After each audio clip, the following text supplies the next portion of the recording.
Let's crack open a beer and share some thoughts.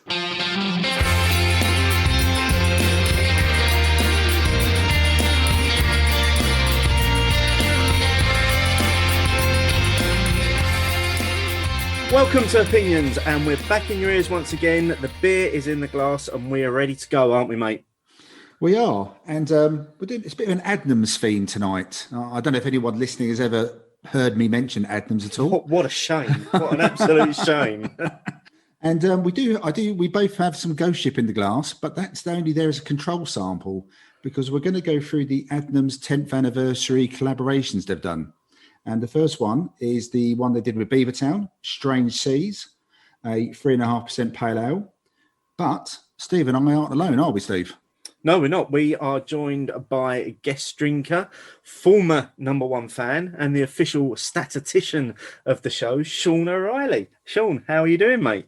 Oh, I'm doing fine, thanks. It's lovely to be on the show for my first time, and maybe not my last. Who knows?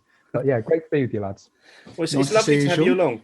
Yeah, it's great to have you along tonight. Let's waste no more time and let's dive straight into our first beer, which, as Martin said, is the Strange Seas, which is the collaboration with Beavertown. Cheers. Cheers. Cheers. Now, we'll just say up front that these, certainly from yours and my point of view, Martin, these are beers that we've both drunk before, haven't we? We've had these beers before, so this isn't going to be our first tasting. No, this isn't. Which is actually quite unusual for us, I think, especially recently on the show. No, and we were very lucky that Fergus at Adnams sent them through to us as well. So thank you very much. So, Sean? We'll go to you as our guest. What's your views on this one? Well, like you, I've had it before. Living in Adnams country, it's been easy for me to get hold of, and yeah, it's got a lovely fruity nose. It's a really fruity tropical. It says on the can tropical pale ale, and I think that's exactly what they've got. They've really nailed it.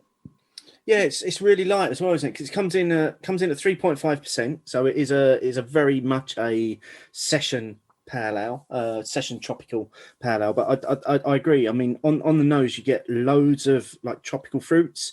There's a big grapefruit and melon in there for me as well, and that all comes through on the flavour as well. And I've got to say, there's an awful amount of flavour in this beer for such a low ABV beer. Yeah, I completely agree as well. I think you both said it. I mean, the tropical nose is there straight away, and very light body. I mean, it's good. 1% less than the original that it's sort of paying homage to as well. There is a lot going on with it. I think for me, perhaps just some of the tropical notes, because maybe the tropical aroma isn't always my favorite. I prefer maybe a bit more the citrusy, like the lime, the orange, the grapefruit. This is definitely much more into the Tropicana kind of range. But it does exactly what it says it's going to do. It is tropical, it is pale, 3.5%. It is a sessionable beer, especially if this is your kind of flavour and aroma profile. It's a very dry finish as well, don't you think? Yeah, it is. It's because that real tropical kind of style of beer doesn't always have a dry finish, does it? You get a lot of those beers that are just that little bit sweet on the finish, but this, like I say, does have a good dry finish. What do we think about this one in relation to the mothership, the Ghost Ship? What do we think? Well, I was literally just about to do a little comparison there while you were speaking. I might do the same then. I think for me, really, the only thing that it seems to retain from Ghost Ship is maybe that kind of malty backbone, which is a phrase that I always use that phrase in relation to Adnams beers. They have this malty Adnams backbone that the minute you taste it, it's an Adnams beer, and that's obviously down to their house yeast and the malts that they use. But for me, that's the only thing that this beer retains from Ghost Ship. All of the other characteristics are just a little bit lost, because obviously Ghost Ship is very, very hop-wise, is very citra heavy. And that does come through, doesn't it, in Ghost Ship? There's a lot of the citrus notes in that, and you do get that wonderful citrus bitterness in there, where maybe some of that's lost in the Strange Seas. What do you think, Sean? Yeah, absolutely. Ghost Ship was one of the first beers in the country with the Citra hop. I think it was maybe about number 3 or 4. It was very new when it first came out 10 years ago. and obviously that's completely different to the Strange Seas. The other thing about that bitterness that's interesting as well, though, is that the Ghost Ship, I didn't realise until very recently, has rye in it, and whereas this one doesn't, and I think that maybe makes a bit of a difference as well in the kind of flavour profile. But it has got that, that Adnams characteristic to it somewhere as well. Though you're quite right, Steve. You know what, Sean? I'm 100% with you on that. I didn't know Ghost Ship had rye on it until they released the beer with the collaboration with Magic Rock, which we're going to try later on. Yeah, I think at the time, because there was a conversation on Twitter at the time, wasn't there? And I think Fergus said, "Why do we bother putting information on cans if you never read it?" Well, the thing is, I've never got past citrus and citra on Ghost Ship, and I think it's one of those things. Once you've recognised the bit that you're really interested in, you probably don't look any further. But I agree with both of you. I think the real link between original and Strange Seas is the malt. It's the profile, the malt backbone, maybe a bit of the house yeast as well. Perhaps there's a bit. I don't know what yeast was used by Beavertown for this one. That probably could be quite an interesting question for someone to answer. But yeah, that for me is it. The rest of it, they're two completely separate beers apart from that. I think, Martin, that all these beers were brewed at Adnams, and I think they'll have been brewed with the house yeast, but I might be able to find the answer out to that. Well, I'm just literally looking at the can. It says brewed by Adnams in Southwold. So I'm guessing if it was brewed at Adnams, they would have used the Adnams yeast. So you'd almost expect that link to be with the malt backbone and the yeast profile, I'd imagine. Yeah. No, it's a refreshing beer. I mean, it's completely the wrong time of year to be drinking this fruity, tropical, crisp pale ale. Well, this came out late summer, wasn't it? This came out, I think it was September originally. This came out, which at the time we were still, we were still lucky enough to be having quite a warm September. So at the time it was absolutely perfect. Yeah, completely agree with you. Now's the wrong time to be doing it. But it was what with the recent release of the Magic Rock collaboration as well. It just seemed sense to do these first 3 collaborations now, because I really like what Adnams have been doing with this series in terms of going back to breweries that they've worked with in the past and looking at recipes, but getting each of those breweries to put their own take on the classic that is Ghost Ship. Yeah. Oh no, I agree. I mean, the work they've done with Magic Rock, Camden, and Beavertown over the past, I think, says a lot about how Adnams has transitioned from perhaps being a Suffolk family traditional brewer to having a bit more about them. I think we've said it before, Steve. They're one of the few family regional brewers who managed to straddle perhaps between what is considered trad and what may be considered maybe a bit more modern as well. I don't know, Sean. What do you think? You're like you say, you're mid Suffolk, home of Adnams. Yeah, absolutely. I mean, I think Adnams. You're quite right, Martin. They're quite unusual in the way that they've really kind of crossed the divide and worked with some of these more modern breweries as well. I wrote a piece about it, actually. I don't know if Steve will link it in the show notes, but I wrote a piece about the... If you say it, he has to. and it's out there now. It never occurred to me. But yeah, they really transitioned. I think Fergus deserves a lot of credit for that. I think a lot of it is down to him and his relationships with other brewers. But yeah, they've really transitioned... with doing collaborations with American breweries and also a lot of the British craft breweries as well. And you're quite right. I don't think really any of the other regional family brewers have done that. Certainly not to the same degree that Adnams have. That's what I was going to say. I don't think they've, I suppose, obviously Fuller's did the Fullers and Friends for a couple of years. Probably not likely to necessarily see that in the same format going forward. But, I think Adnams has done it both in a collaborative way with certain brewers, but also bringing out their own range as well, which still sits quite comfortably, I think, when you look at the pump clips and the taps. They've managed to, I think, land it quite nicely with regard to their output. Yeah, I think Fergus would be the first to say, they've learned an awful lot by working with these other breweries, and they've been able to use that in the Jack brand with some of the beers that they put out on that brand as well. Yeah, and I think originally the plan was there was going to be 4 of these collaborations to celebrate Ghost Ship's 10th birthday. But when I spoke to Fergus after he sent these across, he was like, you know what, we're just doing loads of them now because we're just going to drag the 10th birthday out for the whole year that Ghost Ship is 10. So I don't think these are going to be the last 3. And I think there are a few more coming this year as well, which we'll be looking out for. And hopefully in a few months' time, we'll be able to do another show with the next set of these beers as well. And it's another excuse to drink Ghost Ship on the podcast, isn't it, Martin? Damn. So, always a tough one, that. So while we're enjoying the strange seas, Sean, tell us and the listeners a little bit about yourself. Right. Well, my beer journey started back in 1980 something or other. We don't need to be too specific. And I think, maybe unlike a lot of other people, I always started off as a real ale drinker. To be brutally honest, that was probably because the real ale was 10 pence a pint cheaper than the lager. And that meant I could easily have an extra pint or 2 at the end of an evening. But I was always a real ale drinker. And growing up, as I did in Suffolk, I was always an Adnams drinker. There were 2 other breweries, and the Adnams pubs were definitely the best. So that was where my beer journey started. And really, it kind of took off. I've been a real ale drinker all my life, but it all took off, I guess, probably around about 8 years ago. And I put it all down to your good friend of mine, Ruth, the beer fairy, who introduced me to Untapped, persuaded me that this evil keg stuff might be drinkable after all, and then sort of brought me to finding out about you guys, the Beer O'Clock Show, when she guested one time, beer Twitter, and the rest is history, I guess.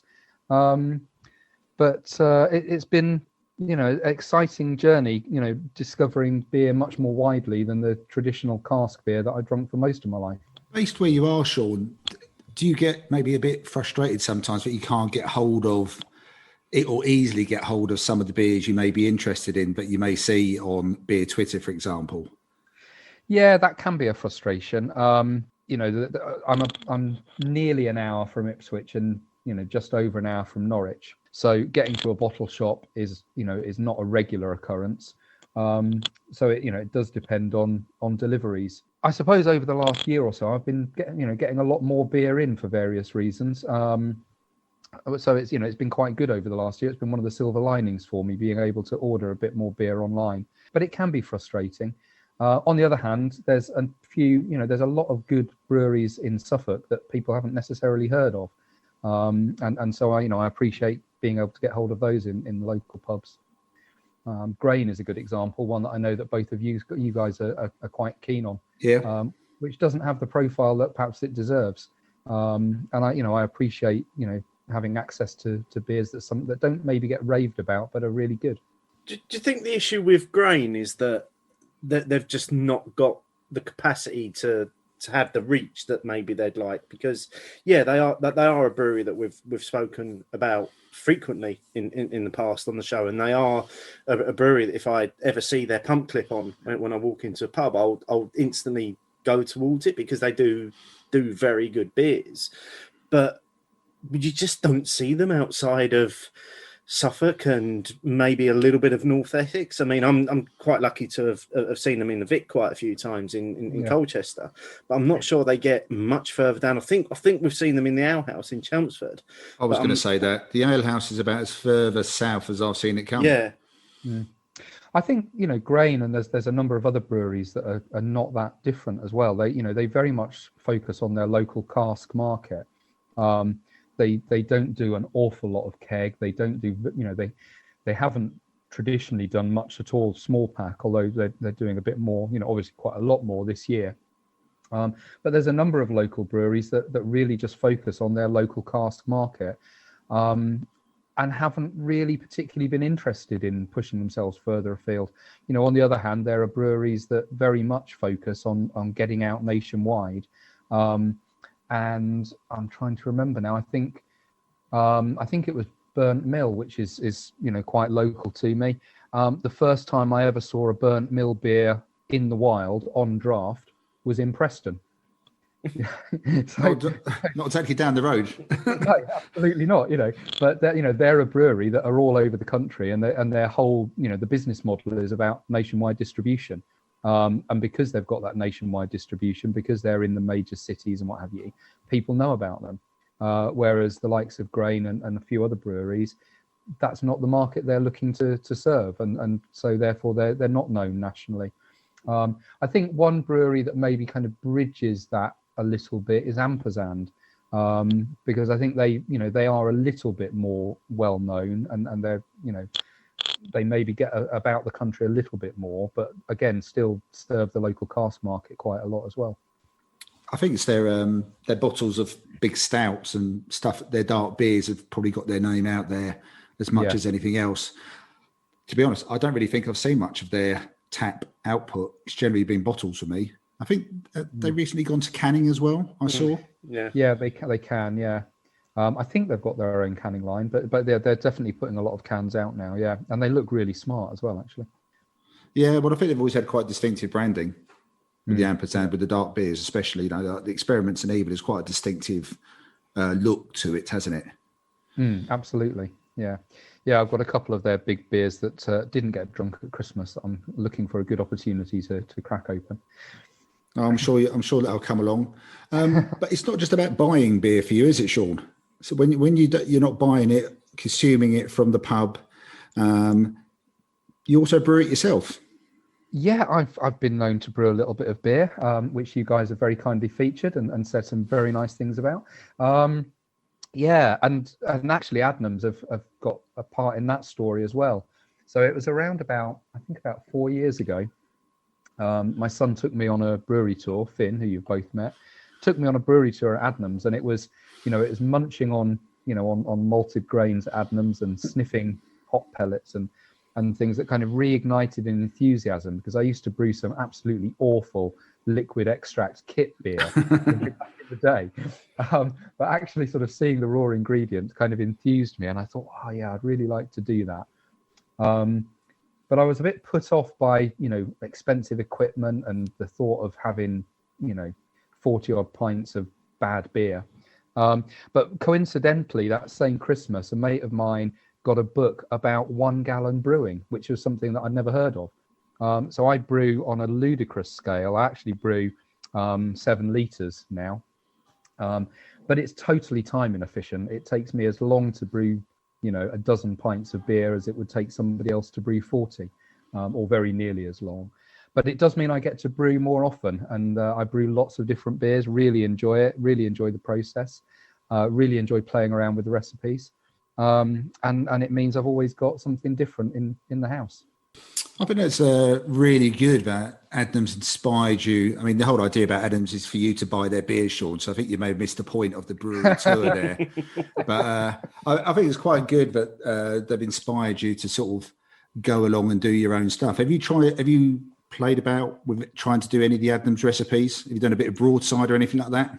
Yeah, I've there's a few of their recipes are sort of available in the books and that. I've done a broadside and a Southwold bitter that were both passable. Wouldn't say they were the closest matches, but yeah, they were both decent beers. One of the things, of course, that means that they wouldn't be a really close match is the Adnams house yeast, and I haven't got as far as talking very, very nicely to Fergus and trying to scrounge some house yeast off him yet. Maybe one day. Yeah, maybe one day on his retirement. Before that, I'm not so sure, to be honest. No, I don't know how closely they guard that. I should imagine it's pretty closely guarded. My strange seas, even though I'm sort of got the ghost ship beside it, it's starting to evaporate in my glass, Steve. Mine too, unsurprisingly. Let's crack on with the news, and then we'll come back to some final thoughts on the strange seas. So first up this week is the news that this year, 2021, is a year where Abbeydale Brewery in Sheffield are celebrating 25 years of the brewery's existence. So as a result of that, throughout the year, they're going to be planning a series of anniversary beers to kind of celebrate what's going on this year. And the first of those that they're releasing is a beer that they'd actually previously retired in 2016, which is an Amarillo hopped American brown ale called Brimstone. It's something like 3.9%, I think it is. It's quite a light beer, but that's the first beer that they're bringing back, and they're going to be putting that in cans as well. And I know there's a bit of a brown ale movement going on at the moment, so that's probably one that's going to excite quite a few people. And the next beer that they're planning in February is the return of Last Rites, which is a dry hopped barley wine for barley wine lovers as well. So I think it's quite exciting to see what Abbeydale might come up with in the next year, because they've got they straddle such a range of beers. They've got their kind of traditional cask market, which I know they've started putting, certainly over the last year, they've had to put some of those beers into cans, but they've also got some quite modern and hop forward beers that they do as well. And then they've got the whole Funk Dungeon thing going on as well with the mixed fermentation beers as well. So I think there's a lot to look forward to from Abbeydale this year. Yeah, well, congratulations to Abbeydale for hitting 25 years. Look forward to some of those beers coming out. But like a lot of people, look forward to some of those beers being available on cask in the pub at some point in 2021, hopefully. But yeah, I think that's great news. Yes, I mean, it's a fantastic, diverse range that they produce. And that's really stepped up in the last 4 or 5 years, hasn't it? So, congratulations to them. And yeah, look forward to trying some of those. Yeah. Next up is the Great British Beer Festival Winter at Home. Obviously, normally CAMRA will run their Great British Beer Festival in the winter, which is where we get the winter beer of the champion beer of Britain. But obviously, with things as they are, they've decided to take this online. So this will be running from the 19th to the 21st of March. There's a series of different options in terms of tickets. Some of them just include tastings. Some of them include boxes of beer. Some of them include access to different types of entertainment and all that sort of thing. No mention of whether there'll be a hugely inappropriate glass in any of these boxes. That's a surprise. Hopefully not. Hopefully they would have learnt from last time. But it's great that they are certainly in this what feels like almost the norm now in terms of online festivals and online launches. It's great to see that there's still going to be the Great British Beer Festival Winter Edition this year. And I'm sure there's going to be a lot of people who will look forward to that, because I mean the Great British Winter Festival is the one which rotates every 3 years, doesn't it? Yeah. From different places. So obviously they haven't been able to, like a lot of people, not be able to do it in the proper setting. But, there'll be some solid beers in there. And if you get some decent winter ales from some good breweries in that selection, it should be a good output, to be honest. You could be on to a winner. So I was just going to say, I wonder why they're doing it so late in March, though, because the Winter Festival is usually earlier than that, if I remember correctly. It is. Maybe they were waiting to see if they could have done it in person. Oh, yeah. I mean, you're organising a Winter Festival. I imagine you're organising that in September anyway. So, yeah. But no, good luck to them. Something to look forward to for a lot of people in mid-March then. Yep, and there'll be a link in the show notes to where you can get the different types of tickets for that event. And then finally on this week's news, Signature Brew, who seem to be releasing a new beer pretty much every week. Got a bit crazy, haven't they? Yeah, they've brought out their first new beer for 2021 called Lo-Fi, which is an alcohol-free pale ale. It's hazy, non-alcoholic, and it's inspired by the lo-fi beats that the Signature Brew team listen to when they want a chilled afternoon in the brewery. And they're running a limited offer on this. So if you buy 12 cans of this, you can send them an email and nominate a friend, and they'll send that friend 12 cans of the beer for free. So that's a great little offer there. Yeah, they're sort of I think they're also framing it as a bit of a chance for you to not only get something sent to your friend, but to chat to your friends as well. I think they're sort of linking it in with the whole mental health, especially this time of year as well. I mean, it'd be interesting if a few people get this case of 12 beers, open it up, all excited, and then it goes, oh, no alcohol. Alcohol free, yeah. What sort of friend are you? Bang. But it's great that they've, again, we've seen another brewery enter into that alcohol-free market. We've got loads of those on the market now, and it's great to see Signature getting involved as well in what is an anniversary year for them as well. I think they turn 10 later on this year. They do turn 10 as well. They're on my list of 10th anniversary beers, breweries to be more exact, because the beer club at work that Clayton and I run are also 10 years old this year. So we're sort of looking at beers which may be able to tie in with that. And someone did actually ask us at work on the intranet site, would we be considered doing a low and no alcohol beer festival? So there's a lot of interest now, and I can easily source beers for that these days. The choice is just fantastic. There's so many people just going for it now, and there are so many choices out there. The only sad thing I think is that you don't really see many of these choices out and about other than online or in shops.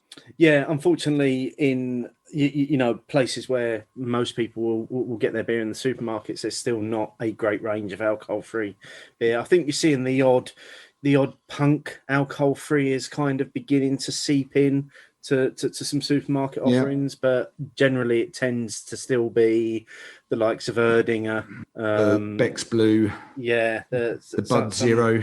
Some really need to up their game in terms of the alcohol-free offering, I think. I would also argue the same could be said for once pubs and bars reopen. They could also up their game with that stock as well. If they can make it work financially, they could make that choice better. Because they a lot of them don't offer much of a selection either, and it is a growing market. These breweries aren't bringing out these beers for fun, are they? They're bringing them out because there's a gap. There's a gap that they believe they can fill. Yeah, and it's not just about drinking these beers in January either, No. is it? It's those beers are available all year round for people that are either abstaining for whatever reason, or maybe driving, or just simply don't want the calories that are associated with a normal beer. Yeah, exactly. So what are the final thoughts on Strange Seas? I think we've all finished that first beer now. Any different from what we originally said? Not for me, just really very drinkable. And mine certainly didn't last the segment. Not quite as professional as you guys. Professional, you may be over-egging it a little bit there, Sean, but thank you very much. Yeah. You can definitely come on again. I've got nothing new to add. It does exactly what it says it do. I mean, to be honest, like I said, it's almost too tropical for me. They've packed a lot of tropical flavour into a 3.5% beer. Yeah, there's loads of flavour in it. I think maybe the only thing is, as you said, Martin, is that we're literally just drinking it at the wrong time of the year. Oh yeah, I think sure. You imagine that during the May or June time last year. Especially at a barbecue or something like that. Because I think with meat, that'd actually be quite a good one with the tropical flavours. Mm-hmm.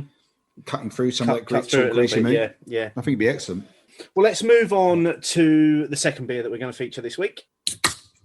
So this is the collaboration that we have featured before. This is with Camden Town, and this is called Camden on Sea. It's India Pow Lager, and once again is based on the elements of the Ghost Ship recipe.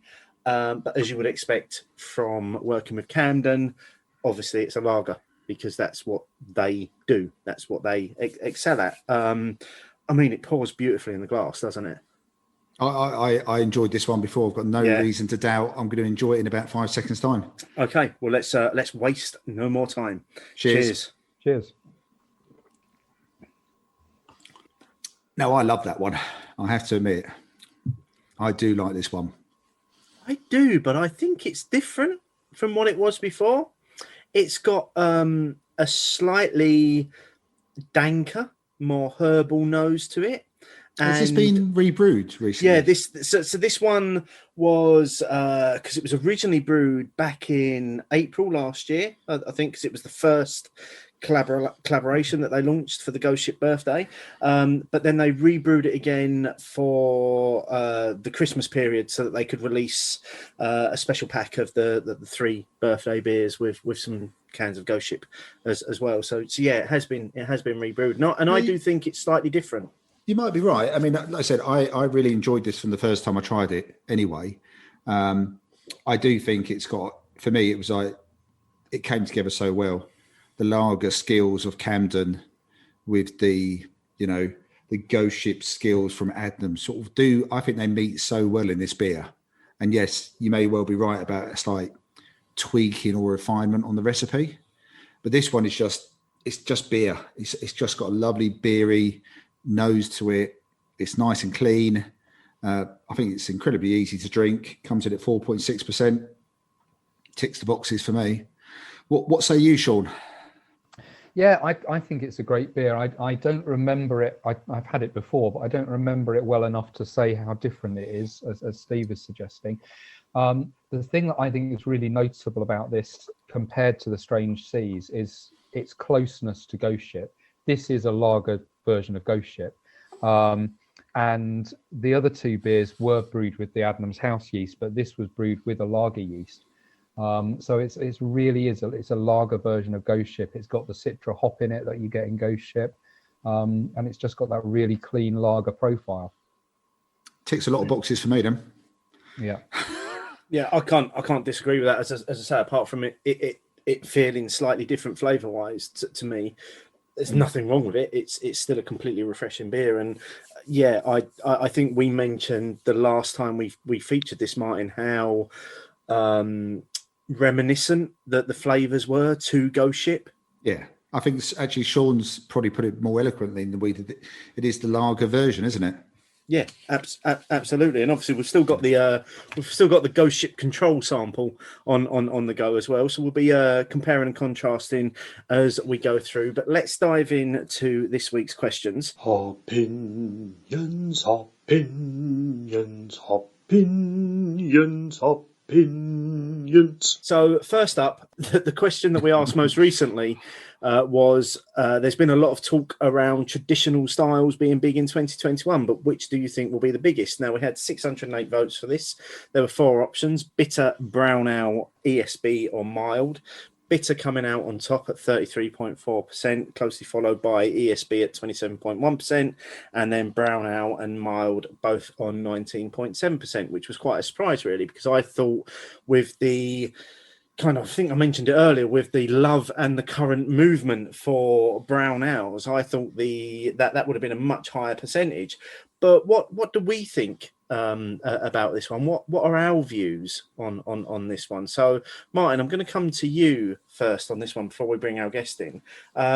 Which of those would be the style that you would want to see really come back this year and really shine?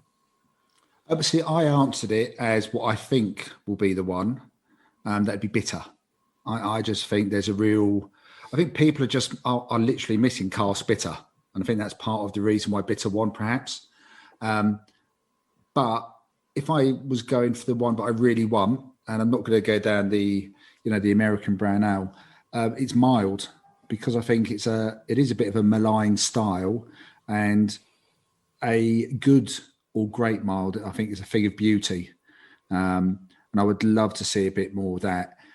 The only thing I would say is that it was actually, again, it's one of those things, you're reading the poll, you're seeing people's comments. Thank you very much for everyone who voted and commented. And all you're thinking is, these are all the styles I want to see in a pub. That's all I kept on thinking.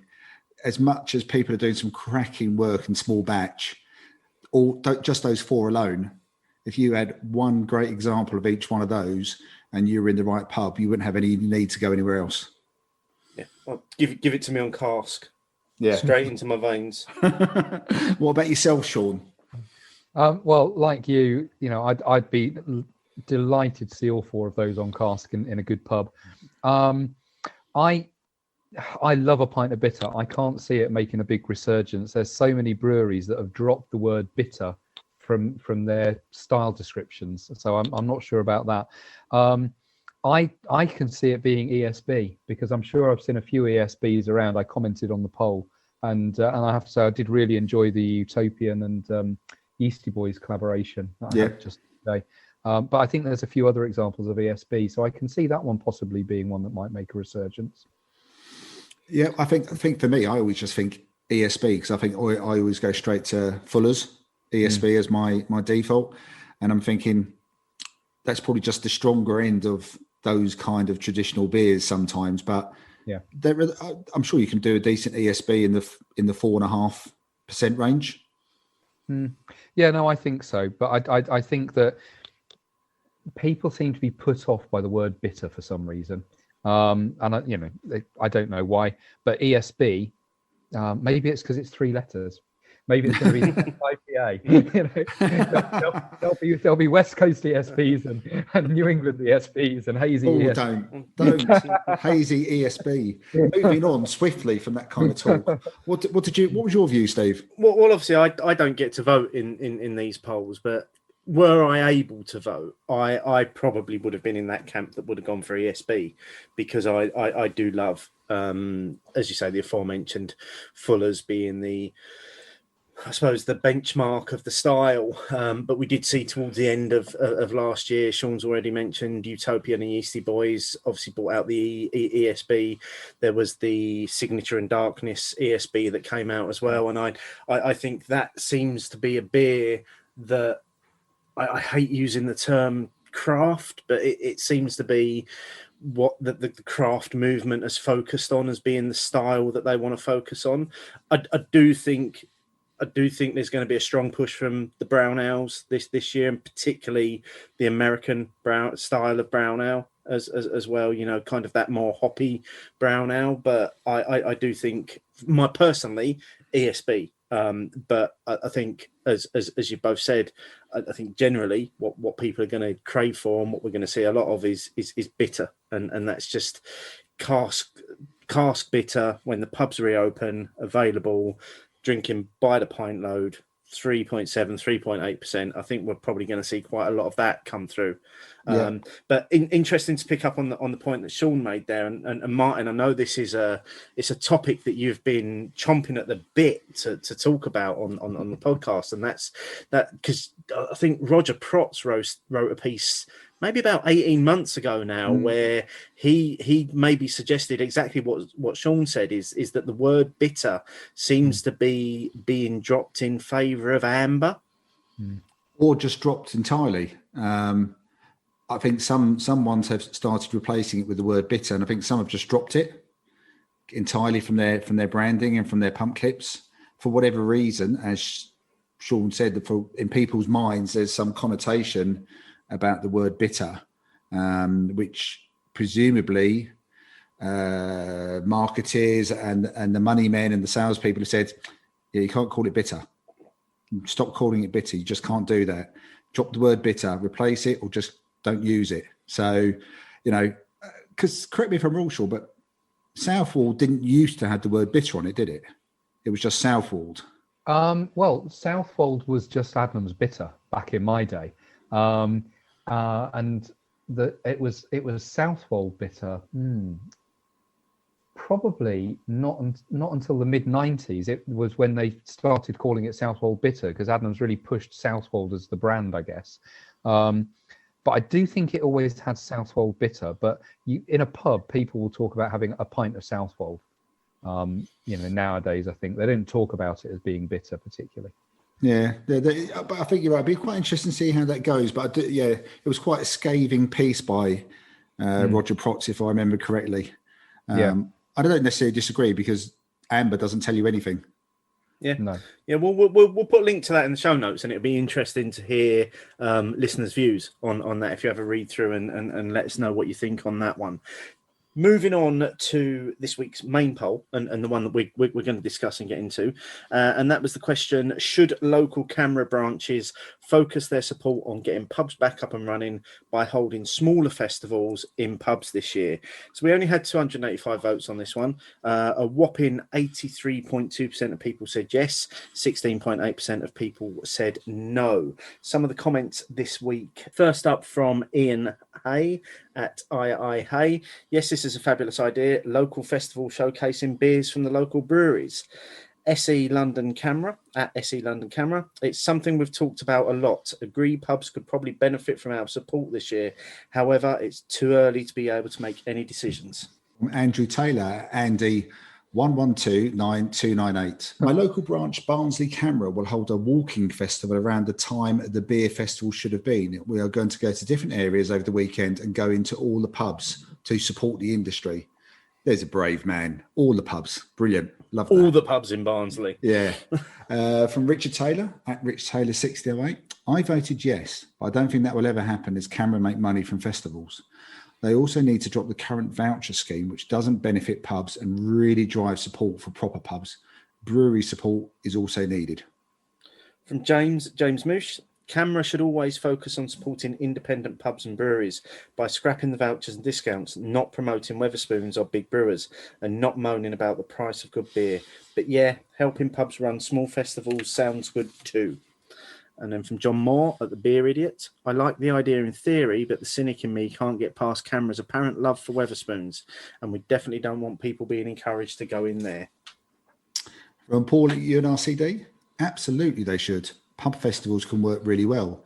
The Hope ran festivals most months and they are great. Sure, CAMRA could do more pubs do something similar.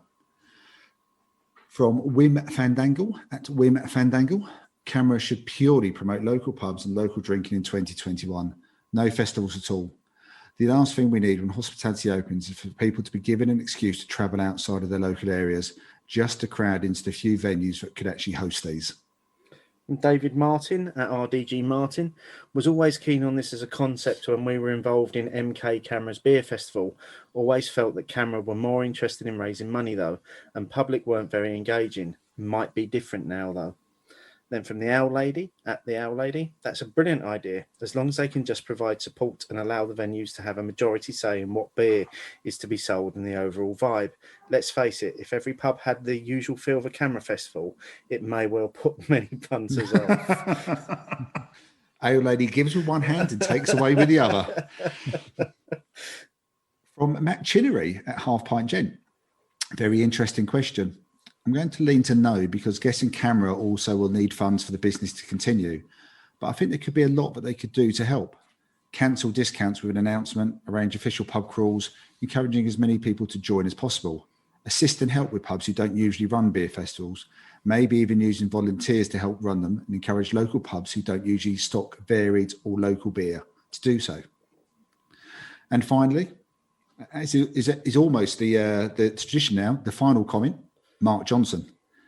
Personally, I don't think any interior festival should be held this year again with all focus on pubs. And I went to a beer festival in a pub in October and it felt pretty unsafe despite efforts to keep it secure. However, if we are speaking on less restrictive times, then no. CAMRA festivals tend to be annual, so hardly drive business away. And they bring people into the town who often use the opportunity to visit local pubs. Several, not just the one that would house the festival.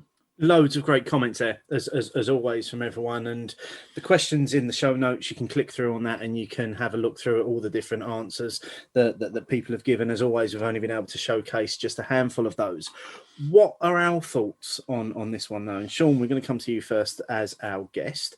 What do you think about instead of local CAMRA branches holding their normal local CAMRA festivals, they take that into their local pubs and they run a series of essentially mini festivals?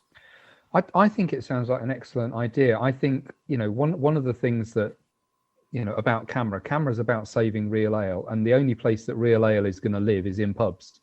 It doesn't exist anywhere else. So after the year that we've had, I think CAMRA needs to do whatever it can to support pubs to get back on their feet as soon as that's possible. And organising festivals, walking tours, whatever it is, whatever they can do to support pubs to get back on their feet, I think they need to do. Thanks, Sean. I think it's quite interesting that actually some of the comments we got from some of the local CAMRA branches have already obviously started talking about this and thinking about it and considering, which I found really quite heartening, I have to admit. I do wonder if people got a bit confused with national CAMRA. Because some of the suggestions possibly there was that CAMRA exists to essentially make money, whereas the local CAMRA branches are more about, they have more of a focus on quality real ale, don't they? Rather than trying to fundraise or make money for the national organisation. Yeah, and I think there is a possibility of that. I mean, although the voting was quite low compared to some of the polls we've run recently, there were some fantastic comments and a real volume of comments as well from people, which I really enjoyed reading through. I mean, this was sort of came from myself, this question. And I think that, yes, this year, and, I'm only really talking about 2021, and we don't know when 2021 will start properly, as in life return to some sort of new normal. But if they are serious about saving real ale, as Sean said, that lives in a pub. That's the best place to have real ale, is in a pub. For a lot of their bigger festivals, they're not going to be able to probably put them on anyway, because of the time it takes to organise them, all your health and safety, etc. Whereas doing smaller festivals, either as a town across a selection of pubs, or in a pub every now and again. And I think Matt's suggestion about offering help was excellent. We give people the opportunity to talk about the discount vouchers, of which, although they're not exclusively Wetherspoons these days, are still very much focused on spoons. And yeah, I'd be quite happy if they ditch those. I think CAMRA and pubs should be doing everything they can to work together this year, of all years, just to give as much of a boost to the local hostelries. Not everyone who's going to go is going to necessarily want to be drinking the beer. And I do take the old lady's comment about you may not want it to feel like a CAMRA festival. Maybe there's a bonus there, but it won't feel like a CAMRA beer festival. And people may have to use a bit of innovation about how they run a beer festival in certain venues. It may not be as a traditional CAMRA one where you can just walk up, survey your X amount of casks and look at the program. There may still be an element of that table service that we've referenced so often over the last 10 months, but still comes into play. Who knows? But wouldn't it be great if so many of the beer festivals took place in pubs? We'd have a lot less Gravity beer being sold as well. So, I mean, there's a bonus for one. I'm all for beer festivals without it being Gravity. Well, it's interesting you say that, because when in particular relation to this poll, what I picture almost is what the Ale House in Chelmsford does a number of times a year, or used to do a number of times a year, where they have their beer festivals. They have a series of beers across their 12 cask pumps, and then they have a number of Gravity beers on as well. And yes, I've said on many occasions that is not my preference in terms of beer, but we do know that the Ale House keeps their beer very well. And if you get in on those Gravity beers on the first day when they're open, they're in fairly good condition as well. So I almost picture what the Ale House do as almost being the model for what other pubs could do, but in partnership with their local CAMRA branches, rather than just as here's a pub beer festival.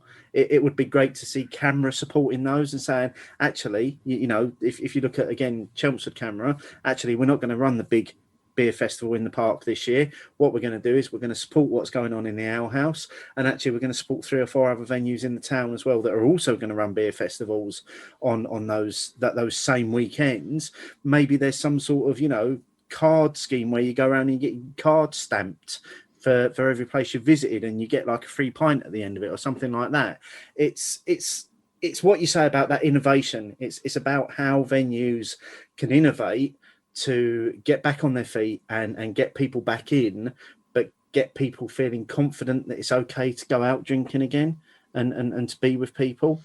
And they may feel more confident in their local pub than in some beer festivals.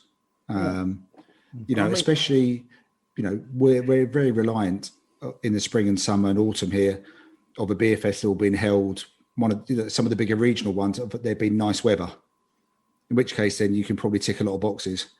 Invariably, you'll get a day or an evening where the heavens will open, and then everyone has to rush into that bit of a marquee or under a bit of cover. You've already got that in the pub already. That exists, Yeah. So I like the idea about a town doing it, or a crawl. I think what CAMRA can do is be proactive. Go to the pubs. Don't wait for the pubs to come to them. They're used to organising these things. Reach out to the pubs. Yeah. The ones which they already know are real ale friendly and CAMRA friendly. Reach out to them, and it may well be that they don't want to do like the Ale House and actually have some casks for Gravity. But what they might decide to do is change their beer lineup for a week or something like that. And ultimately, doesn't that make it easier for the CAMRA branch to organise, because they're not actually doing the hard miles in terms of having to set up this massive beer festival, marquees, all the stillage, getting all the beer to one site that comes with that. All they're essentially doing is coordinating a series of smaller festivals that are being run by somebody else for you. I mean, I probably would need someone from the Ale House or Rich at the Vic to let us know what any additional costs or plans they have to put in place when they do their beer festivals. But there's got to be certain things which then don't cost CAMRA the money, because they're not having to do the health and safety. They're not having to pay for St. John's ambulance perhaps to be around. They're not paying for security on and the printing of tickets, all that kind of stuff. A lot of the advertising as well for the bigger festivals. You can do everything on a slightly smaller local scale. As Wim van Dangle said, you know, there's still going to be a period of time where we maybe shouldn't be giving people the excuse or reason to travel too far. And again, there's probably a lot of people who may not want to for a while as well. Whereas if you can find something fairly local to you, then I think it would tick a lot of boxes. I'm not saying it's perfect. I just, this year, of all years, I actually don't see that many big beer festivals happening. Well, it's interesting you say that, because I've had an email from Brew London that are apparently still going ahead on the 21st to the 23rd of May. Now, for me, I'm like, oh, hang on a minute. Thinking realistically, I'm in the category of people that probably aren't going to get my vaccine until September, if I'm lucky. I'm not sure I'm ready to go back to a beer festival in May. In London, a couple of thousand people, perhaps. Yeah, I'm not ready for that. That's too soon. I've got to say, I every time I see a beer festival being announced for 2021, I don't worry a little bit about it. I'm like, I'm not sure we're there yet. I'm not. It's not just about the festivals. I'm not, and I think we've sort of discussed it. It's not festivals that I'm missing. It's the pub with a group of mates, just having some beers and not really thinking about it. It's not the big festivals of having a third of something. I want to sit there and enjoy some pints of cask beer. Yeah, and that comes in the pub. At its best, it comes in the pub. So yeah, give everyone the chance to get to the pub and just encourage as many people. I do take Mark's point. It brings people to the town and stuff like that. I think that's the next level. Let's go for the next level, where you start then having pubs and the bigger beer festivals working in tandem, but still having their separate stuff going on. This year, let's just throw as much encouragement and interest at the pub. Yeah, I feel as though you and I have run away with this a little bit, mate, and Sean's kind of been left sitting in the corner enjoying his beer. Sean, have you got any final thoughts about this topic? No, actually, I really like this idea that there's, has come to me as I've been listening to you guys talking about almost a festival over multiple venues. I mean, Mark Johnson was talking about, maybe not wanting to have a festival just in one pub, but if you've got 5 or 6 pubs across a town or a city that are all having their own festival. If you think about the casks that are on offer at a big festival being spread across 5, 6, 8, whatever pubs, you could have a really good festival weekend spread across multiple venues, and all the money is going across the bar in good real ale pubs. And that sounds to me like a win-win. Yeah, you get the local breweries in, you get the brewers in, you do. It's a whole different type of meet the brewer, isn't it? Get them behind the bar serving, and they can talk to the punters about the beer that they brew. There's so much potential here. I just what I don't want to see from a certain point of view is, let's just go back to how it was. Let's use this as an opportunity to do things differently. Yeah, definitely. And that cuts across quite a lot of things, but specifically in the world we're talking about right now, there's definitely, I think, some opportunities here to do things differently, and dare I say it, maybe even better as well. Yeah, Absolutely. But loads of great comments, loads of great discussion there tonight. If you've got a view on this and you want to carry on getting involved in this, use the hashtag opinions, and you may very well find yourself in this next part of the show. Let us know, write it down. Let us know, write it down. Let us know your thoughts and bitter and lingerness. Write it down. First up from Johnny Beerboy at Johnny Beerboy. Just finished listening to the latest show on my icy walk to work this morning. With winter now biting down, work getting grimmier by the day, and me 6 days into a 21-day sober streak, I was more than ready to hear Martin's call of hope to make 2021 the year of the pub. I think Martin's going to be the pub champion this year, aren't you, mate? Yeah, I may be banging on about that quite a bit, just 2 shows in. Sorry. From your boy Rob Edwards at Rob Edwards 90. Great show, guys. Thoroughly enjoyed it. My only criticism is that the second hour is silent. I love that one. From Ronnie Bean at Ronnie Bean. Listening to the show in the beer desert of Ayrshire, I don't get pub culture at all. Grim slop shops selling televised sport and serving big lager in all its shades of beige. Don't miss the pub at all. Long live the beer courier. Lockdown silver linings. Sure, that one might ruffle a few feathers. True, but it's a very different comment. It just goes to show again that we all live in different parts of the country and have very different experiences as well. Absolutely, yeah. From Cheviot Brewery, whose beers we did feature on the show. Cheers, gents. Glad you enjoyed the Harbour Wall and Black Hag. Really pleased that 2 of our ales are being showcased and show some fab feedback too. Thank you very much. Yeah, it's great to get their feedback, and I think they also went on to say as well that we're welcome up there anytime, and then posted this amazing picture of their outdoor tap room, campfire and everything, and I was just instantly like, take me there. I want to be there right now. How's that spreadsheet list looking, Steve? Places we want to visit. Getting longer, mate. It's getting longer by the week. From Wim Fandangle at Wim Fandangle, nice to see you back after the epic end of year show.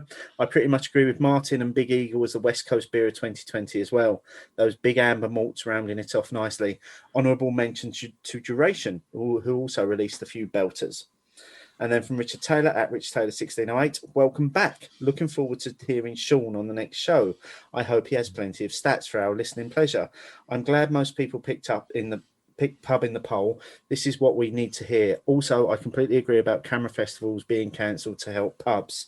Now, Sean, we've not given you an opportunity to go stat mad just yet. But I know you've got some stats on the 3 beers we're drinking tonight. So hold on to them for now, and we'll come on to those when we move on to the 3rd beer this evening. From Neil Hayden at Neil Hayden 747. Excellent show to ease us into the new year. Good to see North East breweries getting a wider audience. We are very proud of the beer scene up here.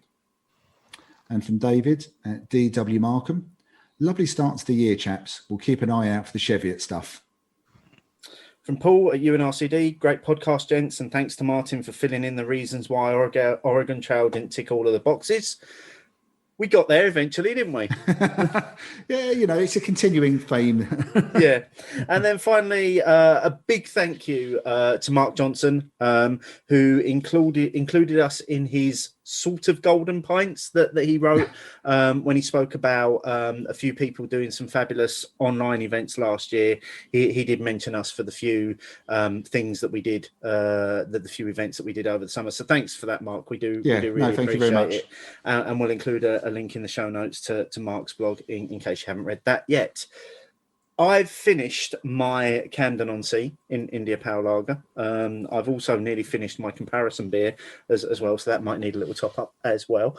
I am just going to say that it is a thoroughly drinkable beer. It has got it's the best of what Camden do, and it's the best of what Adnams do, and it reminds me a little bit of the original India Hells Lager, the original IHL that Camden released and then bastardized into something new. I've got nothing else to add. That sums it up for me, and I do like the nod back to the original India Hells Lager as well. Sean, final thoughts from you? Actually, talking about the India Hells Lager reminds me, when this first came out, I did try the Ghost Ship and the Camden on Sea and the current incarnation of Camden Hells. And it was interesting to try the 3 of them together. Camden on Sea is a really cracking beer. It's really close to the Ghost Ship. It's a better beer than the current incarnation of Camden Hells. I can see what you're saying about the about the nod back to what it used to be like a few years ago, perhaps. But cracking beer. Yeah, I would very much like to see Adnams not maybe include it as part of their core range, but I'd very much like to see the Camden on Sea become a seasonal of theirs. I've heard a rumour that there could be some interest in something along those lines, but I think they might need to consider the naming issue. Okay, that's fair enough. I mean that's fair enough, but it would sit quite nicely. They've not really got anything like that, have they? Closest is the keg version of Ghost Ship, I would say. Yeah. And I would say that if I had to choose, I'd probably choose this over the keg version of Ghost Ship. Yeah, but you're not a fan of the keg version of Ghost Ship. I'll drink it if it's there versus you've other openly choices. said that on many occasions. But it's a shadow of the cast version. Oh, always. Yeah, always. Well, let's move on to the final beer this evening. This is the most recent of collaborations that Adnams have done of their Ghost Ship 10th birthday celebration beers, and this is with Magic Rock, and it is called Red Phantom. It's a red rye session IPA coming in at 4.6%. Spoiler, I'm going to put it right out there right now that this has been my favourite of the three that I've tried previously. I've really, really enjoyed this beer, and also going back to what we mentioned early on, this was the epiphany moment that I never realised that rye was in Ghost Ship. Like I said, you weren't alone with that one, Steve. and bearing in mind, there's some fans of Ghost Ship on this particular recording right now. I had never picked up on that before. Ivan, Fergus's comment you referred to earlier did make me chuckle out aloud on Twitter, because I then went to have a look at the can and the description. It's right there. It's right there, isn't it? Yeah. It's brilliant. It is in very small letters, to be fair. Yeah. But this looks lovely in the glass. It is a lovely, dark, deep red amber colour. It's got a beautiful white head. It's very, very inviting. Let's get into it. Cheers. Cheers. Now, this feels like the right time of year to be having this particular beer. Yeah, without a doubt. And I think that's probably one of the reasons as well, Steve, because you can be quite seasonal on your beers at times. I'm massive. I'm a massively seasonal drinker, yeah. And your colour profile of your beers start to go towards that autumnal winter stages. And when this one landed, it didn't surprise me that you were a fan of it. I think it's lovely. It's got really nicely balanced, almost a marmalade type sweetness to it when you first drink it. Again, 4.6, so it's the same as the Camden on Sea as well. I think it is a superb beer. It's not my favourite out of the three that have happened so far, but I think it's a really tasty beer. What do you think, Sean? Yeah, I think it's interesting. It's closest in colour profile out of the three beers to the original Ghost Ship. And I think it's got, I mean, we talked before about the kind of multi backbone that you associate with Adnams. I think this one has it the most out of the three beers. It's got a different flavour profile. You know, the hops are very different. Classic American hops. But I'm torn between this and the Camden on Sea, actually, which I suspect is your favourite, Martin. I'm torn between the two of them, but I love the maltiness of this. I do love it, but you are right. The Camden on Sea is my favourite, but it's a close run thing between this one, the Red Phantom, and the Camden on Sea. Sorry, Steve, what were you going to say? I was just going to say, I think that the hops in this are very, very prominent. They're very bold, and they're probably, if I think about it, it's probably one of the hoppiest beers that I've ever tasted from Adnams. Even putting the likes of Innovation to one side at the moment, that the hops really do shine through on this, and I do think that that's what Magic Rock have maybe brought to this. I know they say on the can they've brought the best of Cannonball to this. I don't for a minute think that this is anywhere near a crossover between Ghost Ship and Cannonball. No. But what it's brought is that American hopping profile that they use for Cannonball, and that's shining through in this for me. And what you do get underneath that is that beautiful Adnams profile that just wraps this beer up and just makes it almost perfect for me. Yeah, see, this is where this one works better than, say, the first one with Beavertown, where Beavertown brought some amazing flavours and aroma, just wasn't necessarily my bag. Whereas the fruity aroma on this one is much more my kind of thing. I said, with that sort of orangey marmalade sort of profile at the start, but it's just it just feels like it. I think because of the colour, it feels like it's got more body. Yeah. As well, and I think that sort of plays into it as well. And you know, it feels like this time of year kind of beer as well, especially, you know, the autumnal red colour of it as well. It definitely sits quite comfortably in the darker months, I think.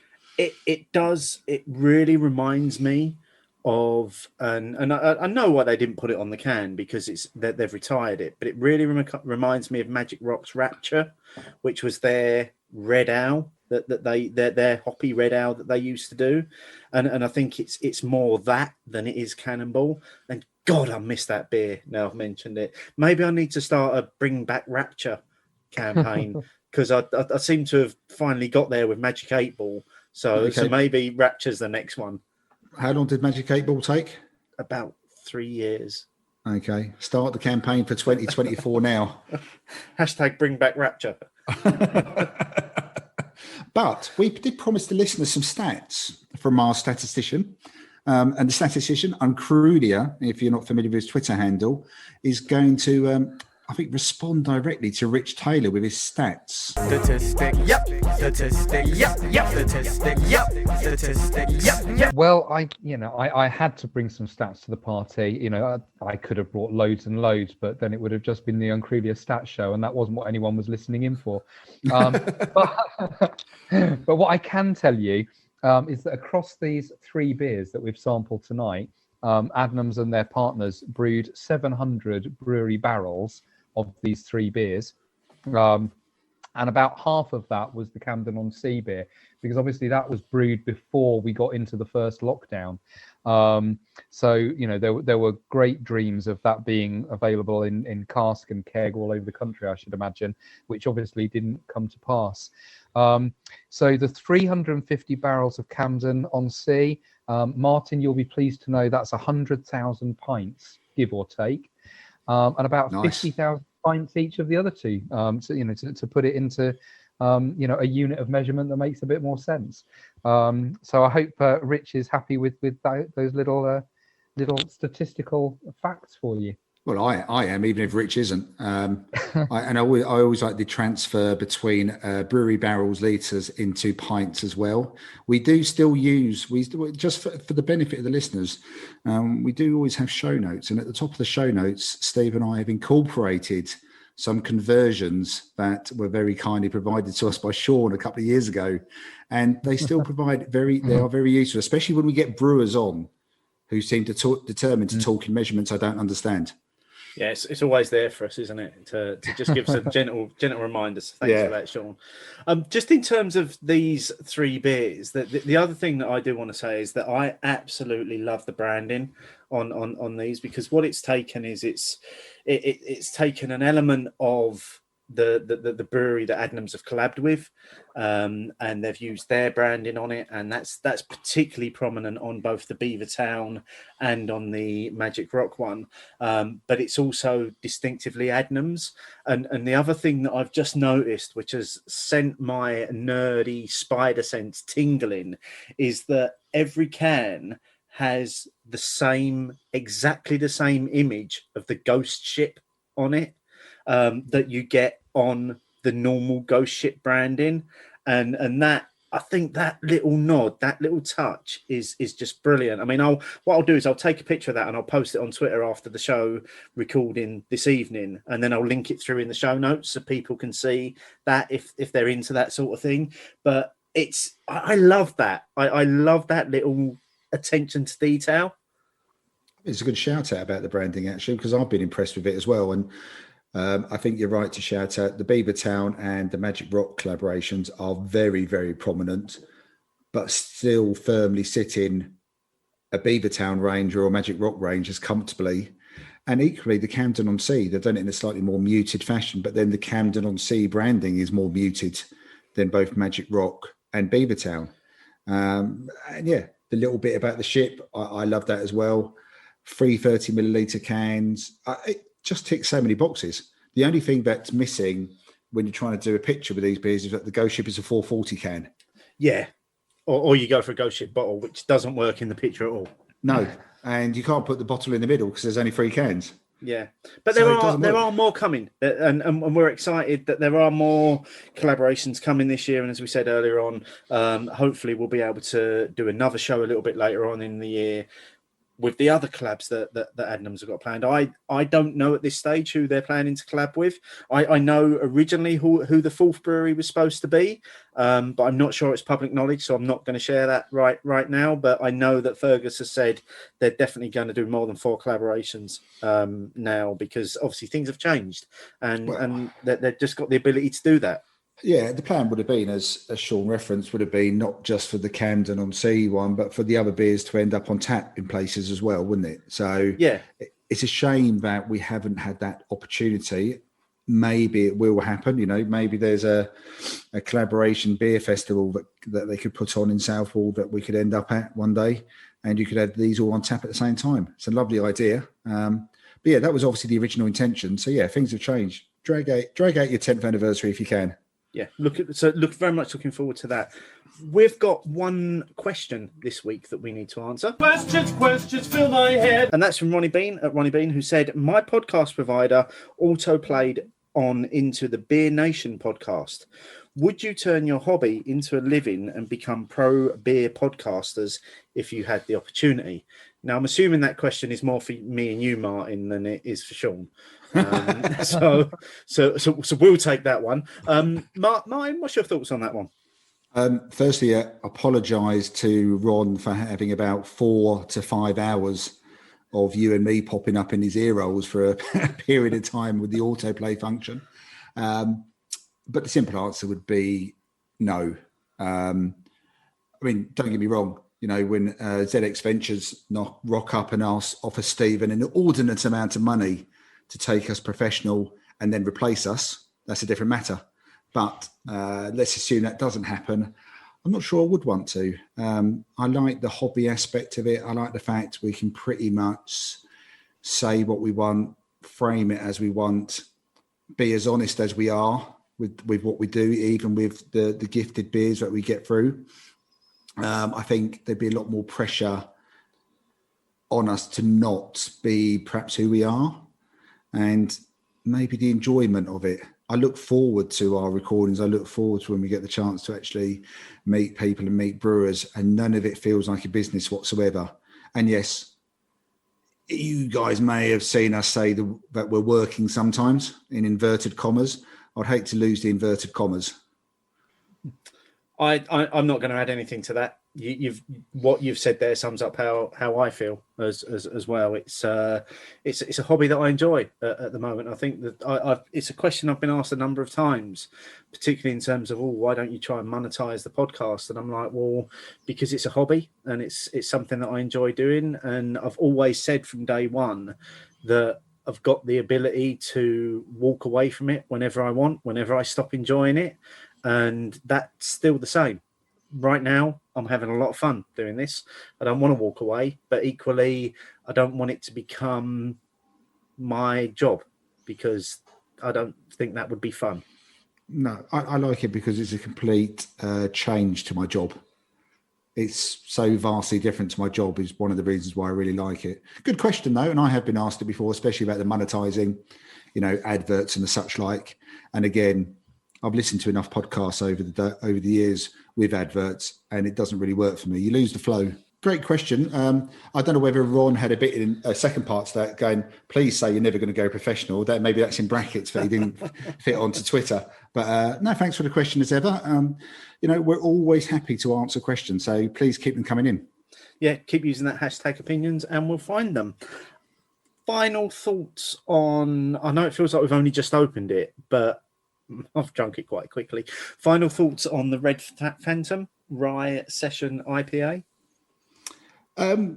Nothing really to add from 5 minutes ago, Steve, to be honest. Was it only 5 minutes? Yeah, I haven't quite finished it yet. It is very enjoyable. It's very autonomous. It does showcase. I think the Rapture was a cracking shout out, by the way.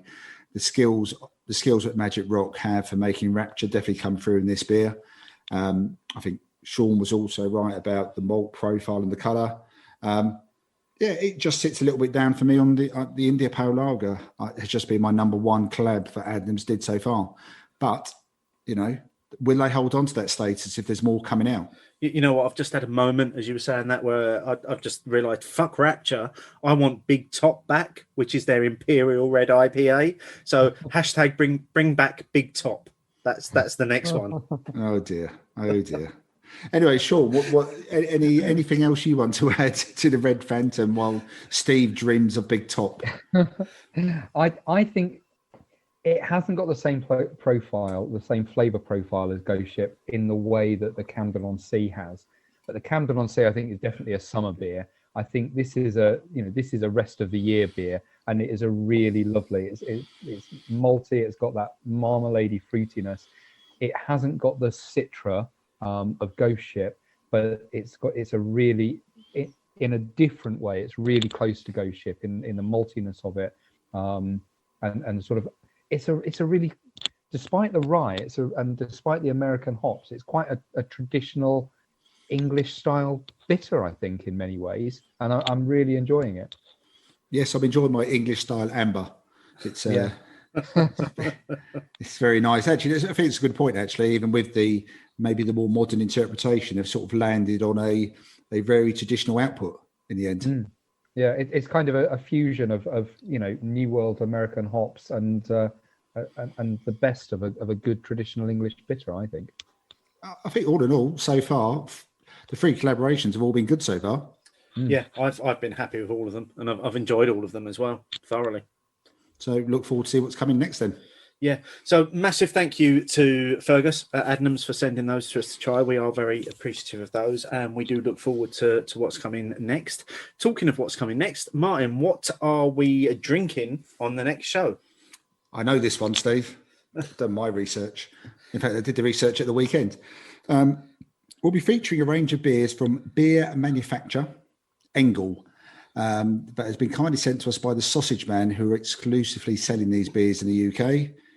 German beers. Between Steve and I, we'll be reviewing 6 of the range on the next show. Very much looking forward to that. And while we're reviewing those, we are, as promised, going to be revisiting the fantasy themes that we've been doing. And this one is one that I'm really looking forward to, actually. So it's going to be our fantasy 6-pack. So which 6 beers would you use to make up your ultimate 6-pack? So couple of slight rules around this. It's got to be small pack only. So for instance, I couldn't choose that pint of Jaipur and include that in my 6-pack. It's got to be either available in a can or a bottle. And it could be a reminder of a time or a place or beers that you just simply love. Other than that, there's no rules, no constraints. Just let us know what your fantasy 6-pack would be. We'd love to know what your choices are. I'm going down a route of having a bit of a theme around mine. I think Martin might be doing the same. Yep. If we end up with the same themes, that's going to be interesting, because at this stage, we don't know what our themes are going to be. But at the moment, I've got a long list of 19 beers to try and get into my 6-pack. Yeah, Steve's got a spreadsheet going. I love the fact that we're doing a fantasy 6-pack show and trying 6 beers between us on the show. This is planning, Steve. I like this. The numbers all work, yeah. So if you're listening to this now, that poll will be out between now and the next show, but you can get in touch with us already. Start letting us know what your 6-packs will be, and we'll hopefully feature those on the next show. Use the hashtag opinions so that we can find you. Sean, thank you very much for joining us on this week's show. It's been a pleasure to enjoy these Adnams beers with you and to hear all about your beer journey. Well, thank you for having me on, Steve. It's been an absolute delight to drink along with you and have a chat. It's been great. Yeah, it's been a pleasure, mate. It's been a lot of fun. We've really enjoyed this evening, and we look forward to joining you again in a couple of weeks. All that's left to say is cheers. Cheers. Cheers.